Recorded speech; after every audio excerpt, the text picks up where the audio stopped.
That's awesome. What's up, guys? Man, it's so good to be with you.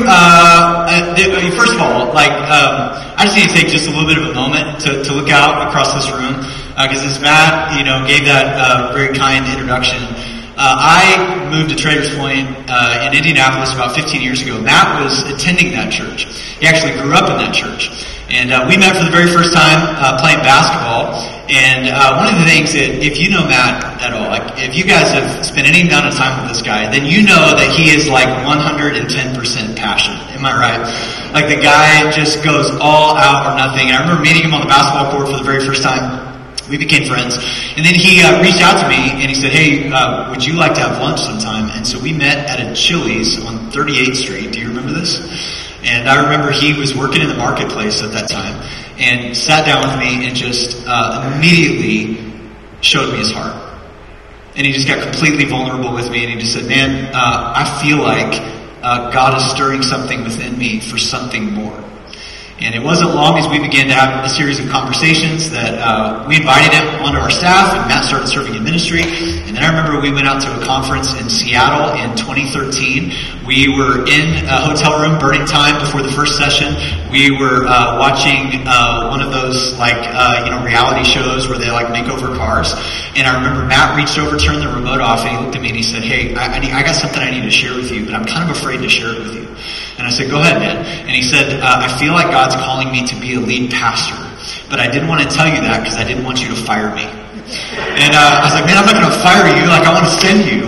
And that began a journey in 2013, so almost 10 years ago, where God had kind of laid this on Matt's heart. He shared it with me. And then to be able to see what he's doing today here at LifeBridge is amazing. This is like a gift for me to be able to be out here with you.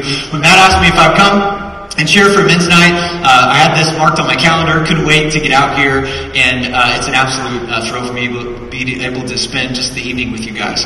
And just a little bit about me, I have been married for 23 years in June to my lovely wife, Lindsay. We have 4 kids. We have a son who's getting ready to turn 20 in 4 days. We have 3 girls, 2 teenage girls, so please pray for me right now. I've got an 18-year-old and a 15-year-old, and then I've got a 10-year-old girl.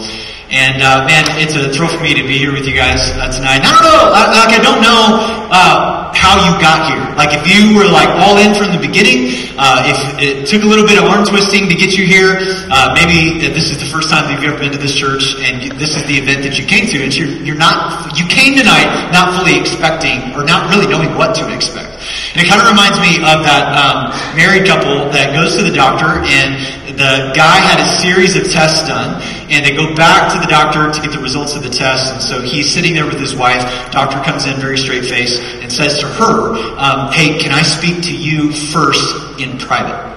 So he takes his wife into another room, sits down with her, and he says, ma'am, I just need to share with you that your husband's test results are not good. That he only has maybe a year to live tops. However, there is a small chance that he could survive if over the course of the next year, you are at his complete beck and call. We're talking breakfast in bed. Let him play golf with his buddies anytime he wants. Lots of foot rubs, massages, intimacy whenever he wants it. All right, just there for his beck and call. And if you can do that for a year, he might survive. And she was like, wow, okay, I got it. So they leave, they go out to the car. She's not saying a word. He gets in the car with his wife. He turns to his wife and he says, honey, what did the doctor say? She said, he said you're going to die. That's what's going to happen. And I just want to reassure you tonight, you're not going to die, right? Maybe you came not really fully knowing what to expect about this gathering. And so what I want to do is I just want to share a couple of things with you. The first thing I just want to say, hopefully you've caught this already by now, is that we all want you to just be yourself. Just be yourself. This is a safe place for you to be a man. And there aren't very many places where you can do that anymore. We're not sure if it's okay for us to be a man and to do manly things. And we're actually kind of confused as to what that even means. Because maybe we've never had a good example. And we're not quite fully sure that we can trust those around us with our struggles, our secrets, and our shame. And so many of us are hiding pretending, and we're playing it safe. And so one of the reasons why it's so crucial for us just to carve out a little bit of time to do just a men's night is what we want to do is just create an environment where hopefully and eventually you'll just let your guard down and you'll realize, you'll look to the left and to the right at another brother who's facing the same battle that you're facing. Brothers that are in the foxhole with you. And the first step of defeat is to find ourselves isolated or alone, or at least to feel that way. And right now there is an epidemic of loneliness among men. I read this recent stat that said from 1990 to 2021, men's intimate friendships have been cut in half. It used to be in 1990 that men would say they had 6 close friends. Now it's 3 if you're lucky. And so there's this epidemic of loneliness. And if the enemy wants to pick us off, he'll just get us isolated. So I just want you to know, man, you're not alone. And you might have walked in here tonight, you might have felt like you were all alone, but I just want you to be able to sense this by the end of the evening, that there are other brothers who want to lift you up. The next thing I want you to know is that the only thing, everything should be okay tonight. Hopefully, as this evening goes on, and I think maybe we're going back outside, that maybe you'll let down your guard and you'll have some really vulnerable conversations with at least someone. But I want you to know that everything is okay to be able to share. The only thing that's not okay is for you to pretend like everything is okay. We're not going to judge you, but we will judge you for that, right? Because this is what gets us into trouble in the first place. You are as weak as the secrets you keep. And the enemy isn't very creative, but the weapons that he fights with have been sharpened and refined, and they are sophisticated. And so what we want to do tonight is we just want to disarm the enemy. But you can't do that if you're still pretending. And if you're wearing a mask and you're kind of pretending like everything is okay, maybe you've been wearing that mask for so long that you're not even really sure what you look like underneath it anymore. And so what I'm praying is that the masks will come off tonight. And instead of finding prosecuting attorneys and judges, you'll find an understanding brother. Guys who will hopefully love you enough to receive you just as you are, but also love you enough to say the tough things that you need to hear, and who will fight for you and who will have your back. The passage that our theme comes out of, I love it, is 1 Corinthians chapter 16, verses 13 and 14. And if you know anything at all about the book of 1 Corinthians, it's a letter that Paul is writing as he is confronting full on a church that he loves very, very much. And the reason why he's confronting them is because they had some really, really jacked up behavior within the church. They were arguing with each other, taking cheap shots at one another. They were divided over worship preferences, personal convictions. They were divided over what they could or should eat and drink. They were suing each other. And one dude was sleeping with his stepmom, and nobody was doing anything about it. It was a messed up church. And at the conclusion of this letter, Paul writes these 2 incredibly powerful sentences that our time tonight is based upon. And Matt's going to cover the first part of these verses in his talk, but I want to kind of drill down on the last part of this verse. And it simply says this in verse 13. To us as men, be watchful. Stand firm in the faith. Now this is what I want to focus on. He uses this phrase, act like men. And then he follows it with be strong. And let all that you do be done in love. And this jacked up church apparently had some really jacked up men in it. And so Paul is telling them to grow up and to act like men.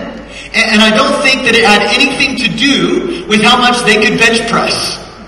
So let's break it down. What does that mean? What does it mean to act like a man? And that's not really a very popular thing to say nowadays. And sometimes for good reason. There's a lot of confusion around what manhood is and what it isn't. And there's a lot of toxic masculinity that is out there. And so for you and you alone, what does it mean to be a man? What is that? How do you act like one? And what does a man do? What does a man say? How does he do it? And when does he do it? These are all questions, regardless of your age and your upbringing, that all of us have faced at some point in our lives. Like, what is a man? And what does a man do? Now, I love men's events because I can use illustrations that I can't use in mixed crowds. And so, one of the things that, just a little bit of a confession here, like, I don't know how many of you are with me. Like, I love blowing stuff up. How many of you love blowing stuff up? There's just like something about that that's like intrinsic in manhood. Like, give me a whole bunch of tannerite and a high-powered rifle, and I'm happy as a clam, right? And just a few weeks ago, I went over, and if we could hold on the picture until I call for it, I went over to a friend of mine's house. He's got some acreage. He's getting ready to build a house. And he said, hey, why don't you come over and let's just blow off a little bit of steam late in the afternoon. And so we had a couple of high-powered rifles out in his field, and we were just shooting targets. And we were just talking, and he said to me, he goes, hey, Aaron, how much time you got left? And I said, maybe about half an hour. And he goes, stay right here. I'll be back in 10 minutes. And he jumps in his truck and leaves. And I'm like, man, what's he doing? So about 10 minutes later, he comes rolling up. He gets out, and he pulls out of the back of his SUV a couple of cardboard boxes. Not too unusual. Then he pulls out a whole canister of diesel. Just got a whole lot more interesting. And then he pulls out two of those full-on propane tanks. So this just got really interesting, all right? So he went to the gas station and bought two full propane tanks. Comes out, he goes over to the little berm where we're shooting at the targets, and he sets down the cardboard boxes, and then he puts the propane tanks in front, and then he takes the diesel and just douses the propane tanks and the cardboard box with diesel. And then he goes, hey, shoot at that. And I was like, Phil, have you ever done this before? And he's like, never. I don't know what's going to happen. And I was like, well, how far back should we be? And he's like, I'm not really sure. I don't know how far propane tank shrapnel goes. So anyway, I don't think we got far enough back, by the way. But this is what happened. Do we have a picture of it? Yeah, that's right there. It blew nice. It was good, all right. It was a nice little explosion. And then I want to show you one more. I've got a little bit of yeah. Here we go. Oh yeah, that's in my backyard. All right. So we had a dam that was we had a creek in our backyard that was dammed up, and a friend of mine brought over some dynamite, and we blew the dam completely apart. And there was a mom's group on Facebook that's in our local community, and it sent them a buzzing. All right, and they were like wondering. They thought that NASA was like doing some sort of stuff that was in the backyard. Now, man, I love doing manly things like that, like blowing stuff up. It's a ton of fun. But is that what it means to be a man? Like, it's got to be more than just having juvenile fun. Here's the question that I just want to kind of place in front of you. Like, Paul writes these words, hey, act like men. Is that what he's talking about? Now, that might be like a part of it, but I don't think that's the essence of it. So, how and when do we get that question answered? And all of us are searching for answers. And for many of us, it was the men in our lives when we were boys. And quite possibly for you, maybe that you had really good examples of manhood as a boy growing up. And maybe you did not. Maybe you didn't have any men in your life when you were growing up. Maybe you had men in your life that actually abused you and hurt you and set you back. I don't know how many times I've been around a conversation with guys around a campfire and talking about maybe one of the most significant vices that all of us face at some point in our lives. Just the issue of porn. And I don't know how many times I've had guys just say to me, their first exposure was through their dad. He either like introduced it to them, or they found magazines underneath his bed or whatever. And so I don't know if you had a good example of manhood from the men in your life or a poor one. Like I know, like in my family, both my grandfathers on both sides of the family. So my dad's dad's dad. So my great-grandfather, my great-grandpa Brockett. And then on my mom's side, my grandfather's dad on his side, both of those men, this probably would have been in the 1940s or so, just blew up their families. Both of them cheated. Both of them had affairs. Both of them left their families. My grandfathers had dads who walked out. And neither one of them grew up in a Christian home. And both of them, as young men in their early 20s, gave their life to Christ, which really set the trajectory of our family tree in a different direction.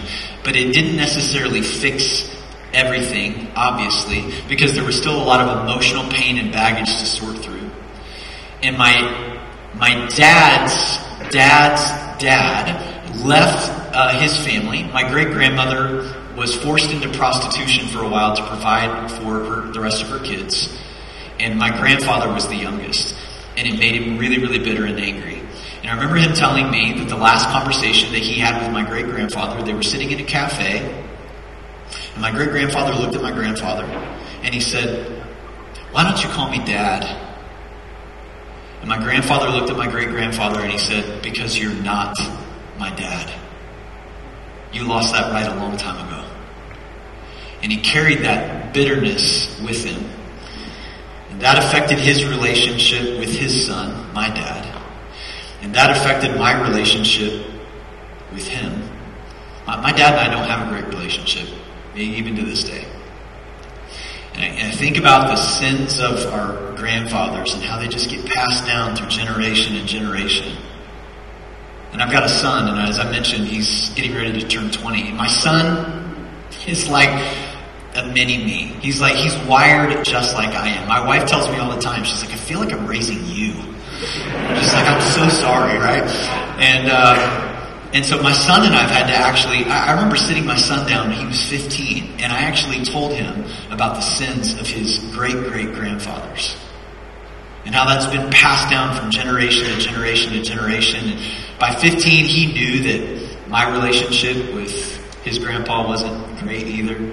And I just remember sitting across the table from my son, and I said, "Son, you and I are so much alike, but it's almost like two sides of a magnet that kind of repel each other." And I said, "Do you sense that?" And he goes, "Yeah, I sense it." And I said, "Son, we're going to have to be intentional about fighting to have a relationship, about making sure that we're in each other's lives because of the sins of our dads." And I'll never forget, on Father's Day of 2020, my wife had each of our kids write me a letter. And my son wrote me a letter, and at the very end, he said, "Dad, I will always fight for us." What is it to be a man? And have you had a good example of it? And my guess is that there's quite possibly a father wound inside all of us. It's a sin of your father, it's a sin of your grandfather.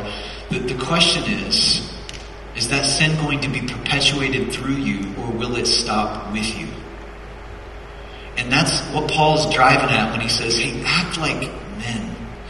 And acting like men requires us to be strong. Physical strength? Maybe. But that's really not where strength resides. Strength resides in that deep resolve within, that we will do what's right and do what's necessary, regardless of the cost. You know, where we got into this mess to begin with was our great-great-great-great-great-great-great-grandfather, a guy by the name of Adam. And we can actually see in the garden how all of this got started then. In fact, I just want to read parts of the narrative for you. Maybe some of you are familiar with this passage in Genesis chapter 3. I just want to read it to you and just make some observations and see if you can see yourself in Adam anywhere. It says in verse 1, "Now the serpent was more crafty than any other beast of the field that the Lord God had made. And he said to the woman, 'Did God actually say?'" By the way, he's still asking that question. It comes in the form of, can you really trust the Bible? The Bible meant that then, it doesn't mean it now. It's been interpreted so many times you can't really trust it. Did God really say? If he wants to get you to weaken your commitment to God, he'll weaken your commitment to his word. And he says, did God really say you shall not eat any tree in the garden? And the woman said to the serpent, "We may eat of the fruit of the trees in the garden, but God said, you shall not eat of the fruit of the tree that is in the midst of the garden, neither shall you touch it, lest you die. Now I love this because Eve calls out Satan's lie initially.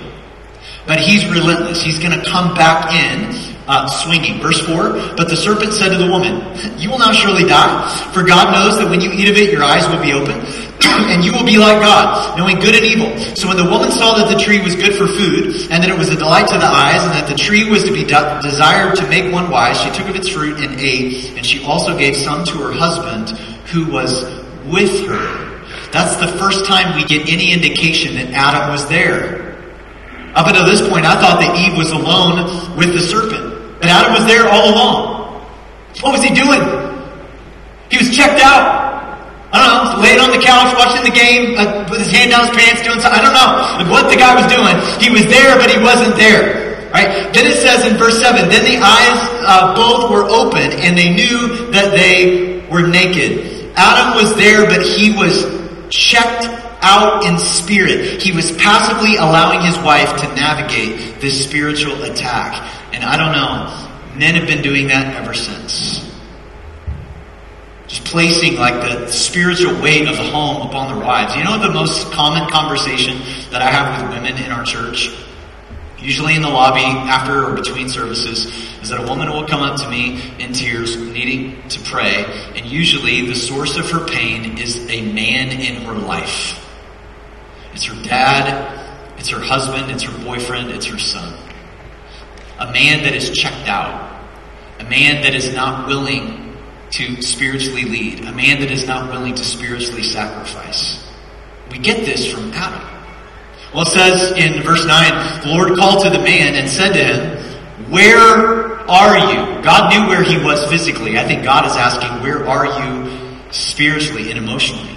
And he said, I heard the sound of you in the garden and I was afraid because I was naked and I hid myself. And he said, who told you that you were naked? Have you eaten of the tree of which I commanded you not to eat? And the man said, the woman whom you gave to be with me, she gave me fruit of the tree and I ate. So way to go, Adam. All right, just throw Eve completely under the bus. And unfortunately, this is the heritage and this is the pattern that you and I as men have inherited from Adam.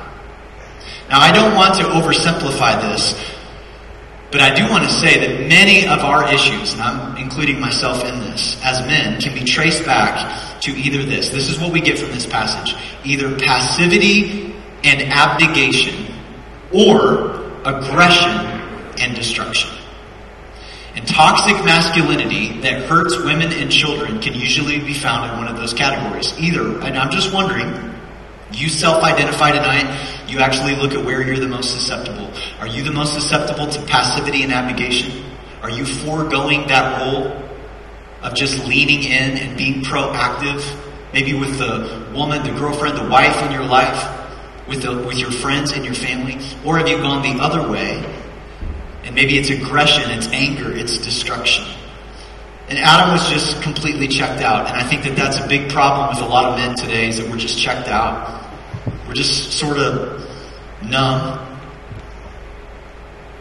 Or we go the other way, we start blaming everybody. You know, I was invited several years ago to go fly fishing on the Bighorn River in Montana. And if you've ever been out there, it's like world-class fly fishing. It is absolutely gorgeous. And I remember on the second day, it was cold and it was rainy and I was really tired, and I'm also not a very good fly fisherman.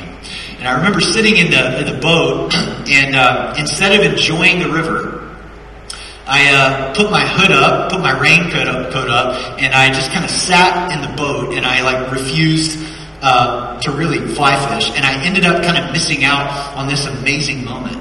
And I think many times as men, we just kind of drift through life that way. When faced with the challenges of life, it's so easy for us to check out. Like when circumstances don't go our way, we check out. When we get tired and stressed, we check out. When we've been in too many dogfights and carry too many war wounds, we check out. When it feels like we can never please her or we aren't enough for them, we check out. And we can miss out on these amazing moments with the people that we love. So what does that really look like to check out? Well, it looks like this. We give the best of our efforts at work. We give our leftovers at home. We pour all of our energy into our image, and we coast when it comes to developing our character. Our wives don't feel safe, cherished, or pursued any longer. Our kids get cheated out of something only we can provide. We become spiritual dead weight in the home. We aren't leading our family towards Jesus, but being dragged along, likely by an exhausted wife. We lean too heavily on a substance or a hobby to escape reality. We settle for images of a woman on a screen when you've got a real-life woman in the next room. And one of the most fundamental things that we need to understand about the nature of God is, before we understand that, we need to understand the nature of our enemy. And understand that God is a creator. Satan is a counterfeiter. And what Satan will get you to do is he will just get you to bite on the fake thing, the fake bait. So God has created you to be a man. And Satan wants to counterfeit that. And so whatever God creates, Satan counterfeits, and he's still doing it today. And he is so crafty, and he wants to take us out at the knees. And right now, if you aren't proactively pursuing manhood, the manhood that Jesus died for you to have, you don't overtly have to do anything wrong. But if you're not intentionally showing up as a godly man, you're losing ground. Because Satan is not passive. He is aggressively coming for you. And he's aggressively seeking to take you down. And there are moments when I get that most of the time I'm like aware of that. There are moments when I get like a face to face with it, and it scares me to death. So about 6 or 7 years ago, I planned just a little getaway with my wife to Kauai. And so middle of the summer, we were going to spend 5 or 6 days there. And so we were super excited to get a little bit of time away from the kids. And so I had like all these like grand visions in my mind that it was going to be like so romantic, and it was going to be this amazing trip with my wife. And sure enough, like we get there like on the second day, and we get into this like huge fight. Any of you ever been there? No? Alright, you're just going to leave me out to drive? Alright, so it's like I'm there, like I remember like we got into this fight, we were like laying on the beach in Kauai, and I did something stupid, and we get into this huge fight to the point where we go back to the room because we had made reservations at this restaurant. And so we're getting ready in the hotel room, and it was just like so quiet and icy. You know the feeling? Come on, guys. Like, I mean, it's like I'm getting vulnerable with you. And you're like, we have never felt that in our lives. We are husbands of the year. And so, like, I'm sitting there, like, getting ready with her. I'm like, man, this is not good. Like, this is not going well. And we get in the car. It's like quiet all the way to the restaurant. It's just icy. Like, it's like one of those things where I tried to reach over to grab her hand, and, she moved it away. And so when we get into the restaurant and we walk over to the booth and we sit down, and it's just quiet the whole time. Like, we're just in this like fight. And I remember the waitress, she could tell that there was something not going on that was well with us. And so we just kind of get through the meal. And the thing is that we're sitting at this booth by a window overlooking the ocean. Like, it was amazing, but we were just in this fight. And neither one of us was willing to give anything. Like, I wasn't willing to lay my life down. I wasn't willing to apologize. I wasn't willing to just open myself up and listen. We just both had our guards up. I remember driving back to the hotel, and that's when we sort of like really kind of got into it. We were just kind of arguing all the way back, and we get up to the front, and I dropped her off at the front door, and I said, I'll go park and I'll meet you up in the room. So I remember driving the Jeep around, and I parked, and I remember just sitting there in the Jeep for about 10 or 15 minutes. And I just like started to pray, and I cried in the Jeep because I was frustrated and I was angry. And I was just like, why is this so hard? And why are we in this like fight? Like, we shouldn't be fighting like this. And I was like crying out to God, like, would you just help me to just have a cool head when we go up to the room and be able to talk this out? And so I finally get out of the truck. I'm walking slowly back towards the room. And I get up to the room and I walk inside, and Lindsay's sitting on the bed and she's crying. And I walked in and I looked at her and I said, hey. She looked up at me like she had just like seen something terrifying. And she said, Aaron, you need to understand that as I was walking through the lobby, I got propositioned. She said, this man came up to me and asked if I would go up to his room with him. And he told me how beautiful I was. And she was like, right there in that moment, she goes, it was so scary because it was as if I could feel the enemy trying to rip our marriage apart. It's like, that's how it happens.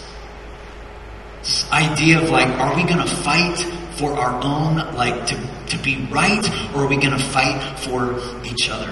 And so how do we contend with an enemy? Well, Paul's words to the Corinthians are a great place to start. And I just want you to ask yourself tonight, where are you at? And where does God have you? And right now, what does it mean? What is God saying to you? Act like a man and be strong. And does that mean you need to go apologize to someone?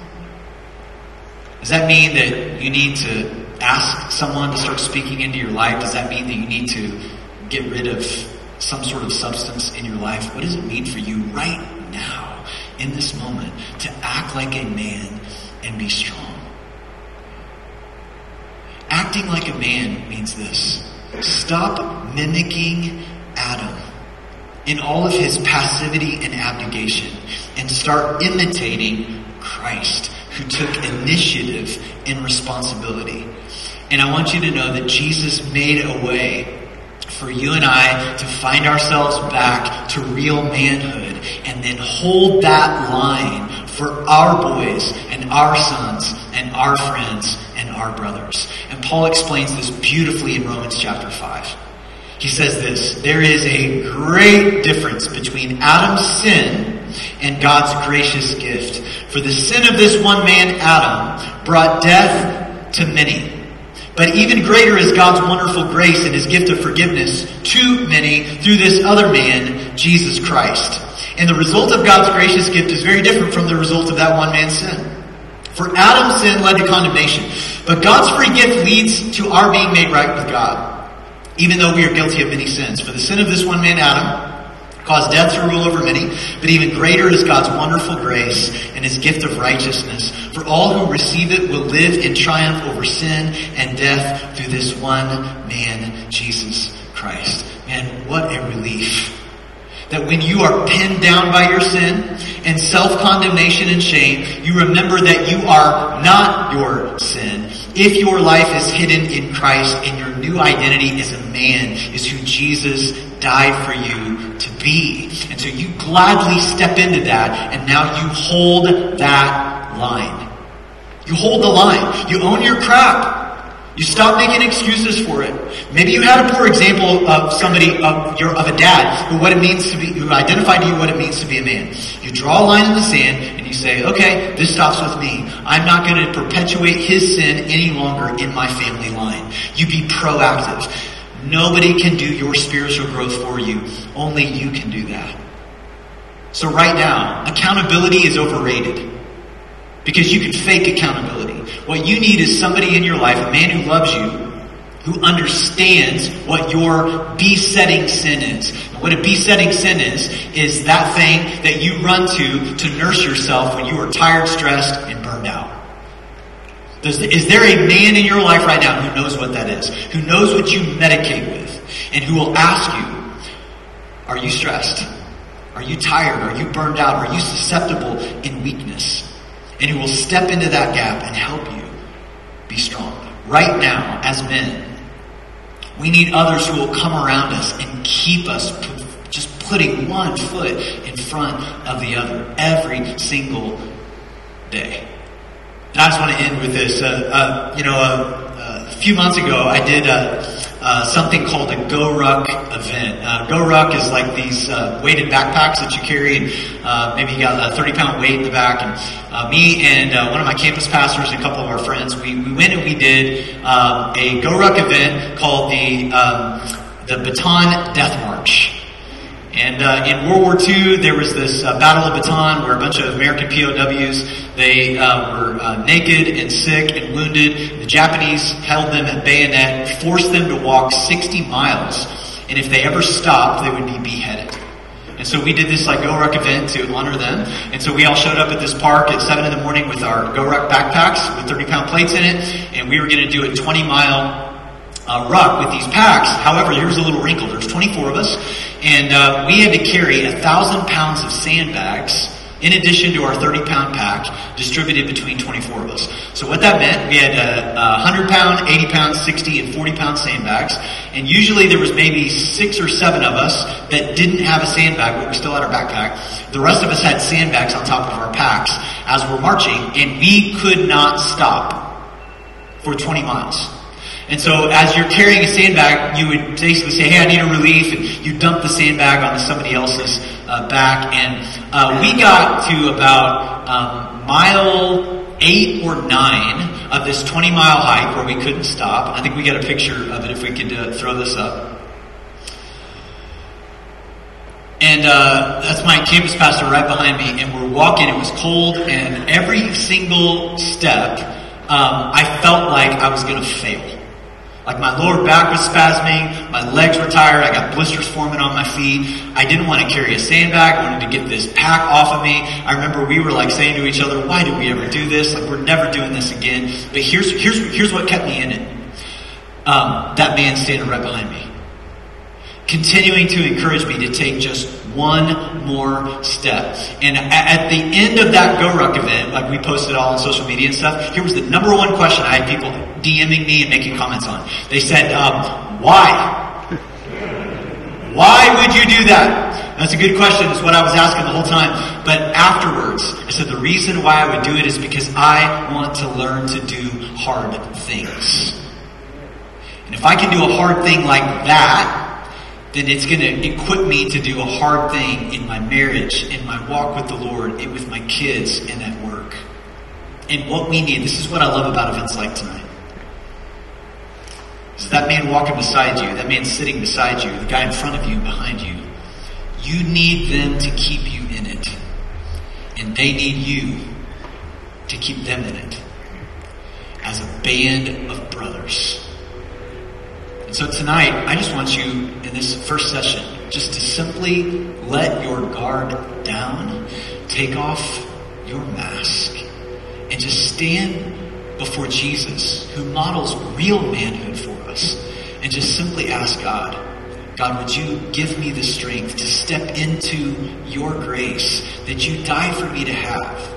And I want to stop mimicking Adam, and I want to start imitating Jesus, because that's what it means to be a man and be strong.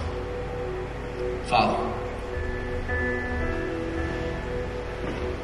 we just want to be still before you in these moments.